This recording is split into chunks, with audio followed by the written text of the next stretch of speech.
Well, let's start then.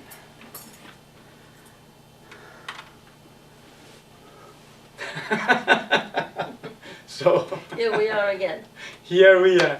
Here we are. So, what's next?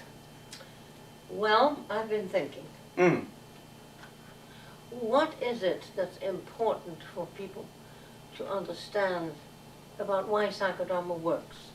Mm-hmm. Because it works. We know it works. Oh, I want to tell you that recently, Mm. one of our certified trainers in this country was contacted by a man who is starting a new day hospital for drug addicts. And he said the core of the treatment will be psychodrama because it's the only thing that works with drug addicts. Mm-hmm. That's pretty encouraging, isn't it? Yeah, yeah, absolutely. Now, And- why does it work? I'll tell you why it works. You and I, we're here together, but we have completely subjective life experiences, simultaneous with us being together. Mm-hmm. So that no two people experience the same situation exactly the same. Yeah. First of all, visually, and because the only way we can really begin to experience each other is by role reversal. You trying to come close to me, I trying to come close to you. Mm-hmm. But there's something else, and that's very significant in psychodrama. The role reversal is a central technique. And people who don't know how to use it don't know how to use the instrument properly. But that's not what I want. I want to come to something more basic. I'll tell you what it is. We experience the world subjectively, all right? Yeah. As we perceive it. No human being can see another human being in their totality. It's not given to human beings. Even not the person No. herself. Sometimes even less. Yeah. So given that, what we are seeing of each other are parts. And we base our experience on what we perceive of the other person. Yeah. Now that gives us hope. Because I could see you completely. I mean, your being in your nakedness, or you, me. We couldn't change anything. Mm. You can't change an object like this unless you make it hot or cold, or you break it. Mm-hmm. So it would be a finished product. We couldn't influence it. Mm-hmm. But since we are dealing with our perceptions are subject to change. Yeah. A classic example is when you go away as a child from your mother's and father's house. You go away for a while, you come back, and the house has shrunk. It has shrunk because you've grown. Yes, okay.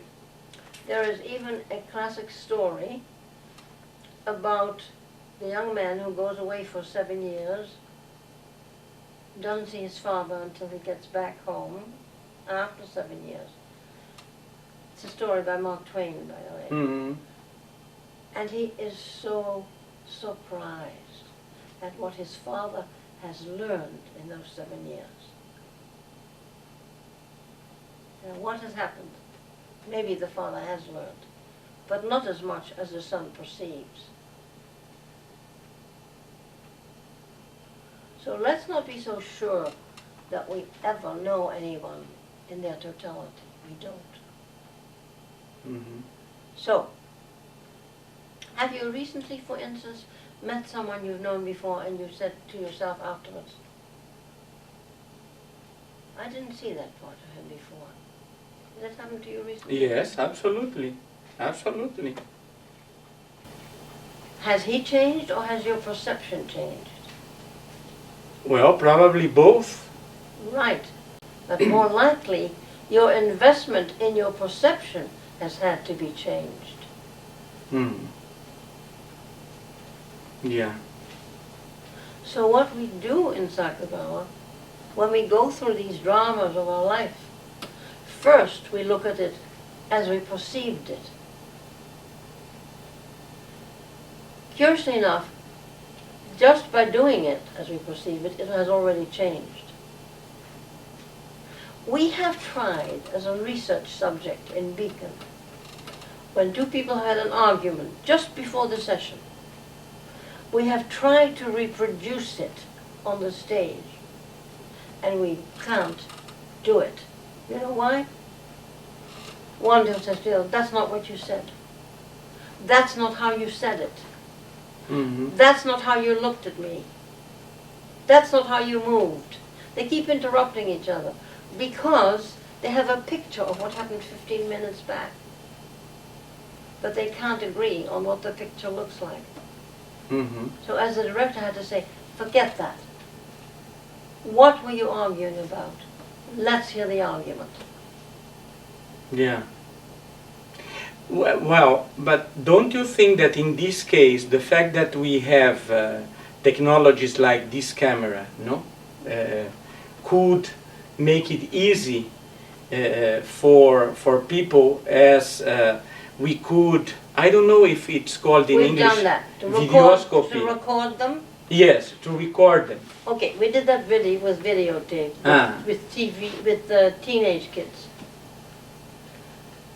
How one behaved in a very extreme way, a 17-year-old boy, and he was shown the video, and he said, that's not me. What he was saying was, I don't recognize myself. I don't know myself. It is very interesting, because it's true of most of us. Mm-hmm. We really don't know ourselves very well, because we don't see ourselves the way the other person sees us. Even when we have an evidence recorded. I'm just telling you what I said, what I told you. That I said, that's not me, I don't recognize myself. In fact, I had another example. When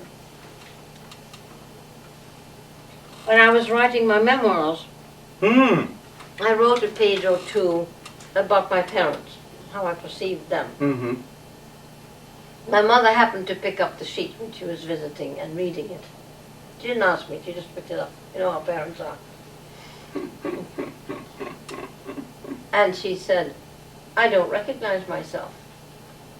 And I said, you're not supposed to. It's not your story, it's mine. A few days later, I happened to ask my sister, would you look at this page and tell me what you think? And she said, well, that's exactly how they were. Mm-hmm. So, it depends on how you experience these people. And that includes perception. And we base our evaluation of other people on our subjective perception. Then, as you had recently, you have to change your perception of that person. Mm-hmm. Because there was more than you had seen before. That's what psychodrama does also to the people in the group.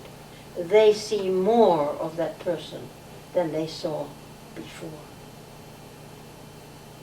So it expands our vision and our experience in every sense. Mm-hmm. By the way, you mentioned your memoirs. Have you finished already? I finished them. You finished, but the publisher says you need to cut out 300 pages. So I have a flash drive of the uncut version. Don't worry. But he wants a smaller book. So now I am busy deleting and cutting down speech, making it more impact, compact sentence. So far I've managed to eliminate only 60 pages. And I'm already close to 700 pages. So obviously I'm not going to be able to cut it down the way he wants, from 900 something.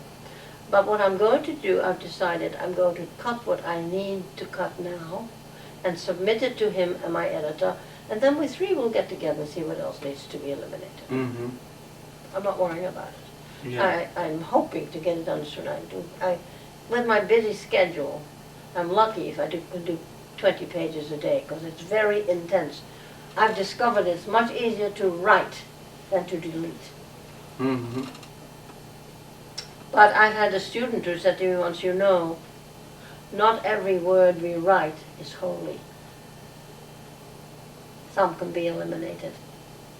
Well, fine, yeah. But it depends on the core of the story, and I don't want to ruin the core of the story. So I do know that toward the end, which I'm getting now, I am writing about what other people have done, and that they want to eliminate. They said, we want you to focus on you, what you've done. Never mind how Psychodrama's gone around the world with other people. So nobody's going to be very happy that they're not going to be, I mean, not many people are going to be happy. They're not all going to be mentioned in my book. Well, but how many pages do you think at the end it has to be reduced to? He wants me to have it reduced to 700 because there are 2 forewords and an afterword as well that have been written already. Mm-hmm. But instead of just doing 700, why don't you do in 2 or 3 volumes? That's what I asked him, and he said, "Here, you can't do that. It's very expensive to bring out books today." Although he says the technology is getting cheaper.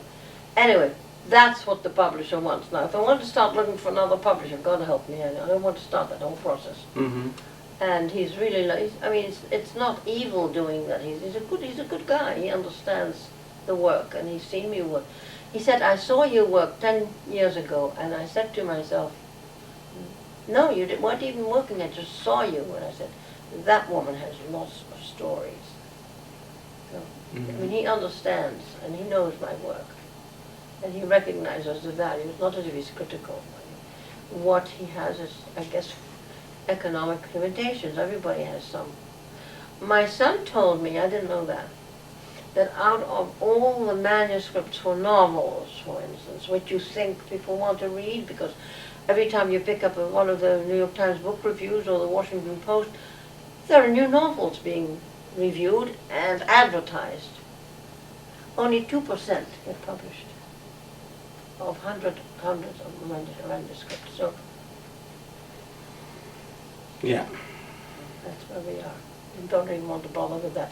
You probably want to edit that down, but anyway. Okay. Well, but in any case, you have finished in principle, I'm close to the fabric. Yeah, correct. The fabric is done. Yeah. Now it's back to the tailoring. Right. Yeah. Okay, good.